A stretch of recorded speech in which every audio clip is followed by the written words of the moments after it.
Hi అండి, welcome to Sanitha garden. ఇదిగోనండి, ఇది పచ్చిమిరపకాయ చెట్టు అండి. ఇది దగ్గర ఇది వేసుకునండి. నేను పోయిన సంవత్సరం వేసానండి.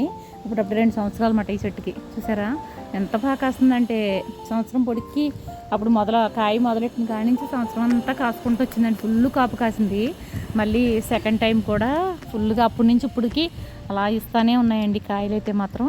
ఇదిగో చూసారా దీని నిండా. అంటే పోయినసారి అప్పుడు ఎలా ఇచ్చిందో అంతగా ఇవ్వకపోయినానండి. కొంచెం కాపు తగ్గినా కానీ ఎక్కడా కూడా ఆగలేదండి. అసలు కాపు అయితే ఆగలేదు, బాగా కాస్తుందండి. కాయలు అయితే ఈ రౌండ్ అండి, ఇగోని ఇలా రౌండ్ కాయలు. ఇదిగోనండి చూడండి ఎన్ని కాయలు వచ్చినాయి అప్పుడు చెట్టు. కోస్తేని ఇంకా కోసుకుందామని ఉన్నాయి.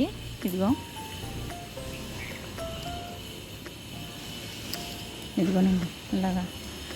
పోయినసారి చూసాం కదండి, ఏకంగా బకెట్తో కూడా మనం హార్వెస్ట్లు చేసాం కదా, ఆ చెట్లేనండి ఇవి.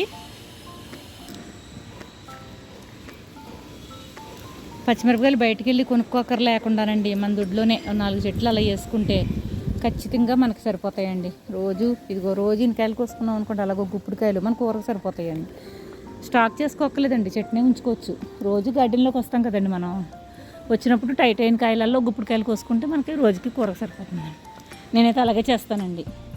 ఎక్కువ టైట్ అయితే కనుక కోస్తాను, కానీ లేకపోతే కొయ్యను. ఒక వారం రోజులు మనం కొయ్యకుండా ఉంటే చెట్టు నిండి వచ్చేస్తాయండి కాయ లేకుండా. ఇగో చూసారా ఎన్ని కాయలు వచ్చినాయో. ఈ చెట్టు కూడా అలాగే కాస్తుందండి. ఇది కూడా అదే ఆ చెట్లేనండి ఇవన్నీ. నేను కొత్తగా మళ్ళీ వేయలేదు, దీన్ని కూడా కోసాను.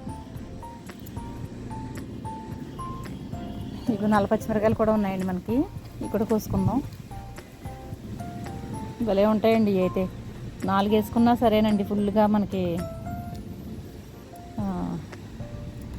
కారం ఎక్కువ ఉంటాయండి.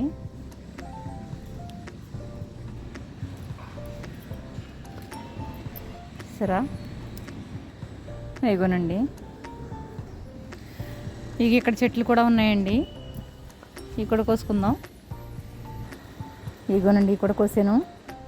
ఎన్ని వచ్చినాయి చూసారా కదా. ఇగోనండి ఇంకా ఉన్నాయి అక్కడ, కానీ కోయట్లేదు. ఇగో చూసారు కదా ఎన్ని వచ్చినాయో.